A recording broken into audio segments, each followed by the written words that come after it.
संत परमहंस ने आफताब को तलवार से काटने की कही बात। अपने बयानों को लेकर फिर चर्चा में परमहंस दास। हत्यारे आफताब की अलग अलग फोटो में तलवार घोंपकर कहा कि अगर यह मिल जाता तो इसी तलवार से 100 टुकड़े करता। तलवार घोंपने के बाद उन्होंने उस फोटो में लगा दी आग। कहा, मैं केंद्र सरकार से मांग करता हूं कि लिव इन रिलेशनशिप को पूर्ण रूप से खत्म करे, क्योंकि इसके कारण नारी हिंसा बढ़ रही है। अयोध्या के तपस्वी छावनी के संत है परमहंस दास। नहीं, जिसने बेटी का जो है, जिस तरह से इसने बेटियों को भी जो है, इस तरह के लोगों से सावधान होने की जरूरत है।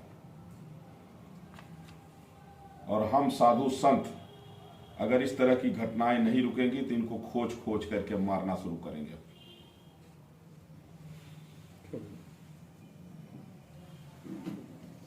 कि आफताब यह जिहादी है और यह राक्षस से भी बड़ा राक्षस, और इसके लिए जितना निंदा की जाए उतना ही कम है।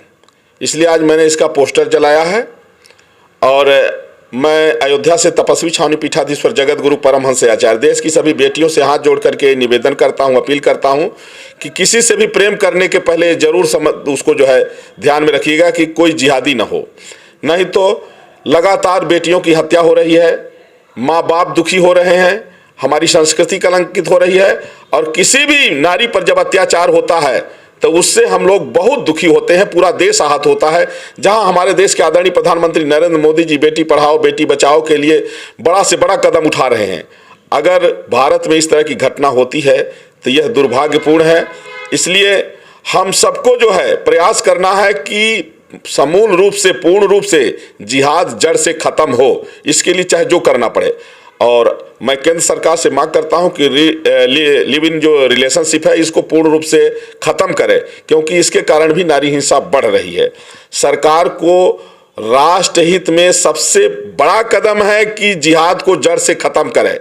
अभी सरकार को चाहिए, जैसे अब जनसंख्या नियंत्रण कानून है, समान नागरिक संहिता, इसको लागू करिए। जब ये 40 बच्चा पैदा होते रहेंगे तो जिहादी ही तो बनेंगे। इसलिए जो अत्यधिक जनसंख्या वृद्धि हो रही है उसका भी एक दुष्प्रभाव है कि वो संस्कारहीन और अनपढ़ लोग हो रहे हैं जो इस तरह की घटनाओं को अंजाम दे रहे हैं। इसलिए जो है तो इस तरह की घटनाओं की पुनरावृत्ति न हो, इसमें हम बच्चियों से भी कहेंगे कि वो सजग रहें। शासन